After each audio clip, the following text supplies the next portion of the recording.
আসসালামু আলাইকুম। কেমন আছেন সবাই? আলহামদুলিল্লাহ, আমি ভালো আছি। আজ গিয়েছিলাম জার্মানির বার্লিন শহরের খুব কাছাকাছি একটি স্ট্রবেরি বাগানে। আলহামদুলিল্লাহ, আজকের ওয়েদার অনেক ভালো ছিল। জার্মানির ওয়েদার অনেকটা মিস্টিরিয়াস।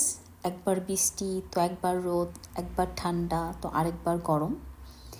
তো আলহামদুলিল্লাহ, আজকে মেঘলা আকাশ ছিল, হালকা বাতাস ছিল, এজন্য আমাদের কষ্ট হয় নাই। যেহেতু এটা একটি খোলা মাঠ, যদি ভীষণ রকম রোদ থাকতো তাহলে হয়তো এতটা ভালো লাগতো না। আলহামদুলিল্লাহ, আমরা আজকে সবাই ইচ্ছে মতো স্ট্রবেরি খেয়েছি এবং বাসার জন্য কিনে নিয়ে এসেছি। আমরা এখানে যেটুকুন খেয়েছি এটুকুনের জন্য এখানে পে করতে হয় না, কিন্তু যে অ্যামাউন্টটা আমরা ক্যারি করে বাসায় নিয়ে আসি এটা ওয়েট করে ওই অনুযায়ী আমাদেরকে পে করতে হয়।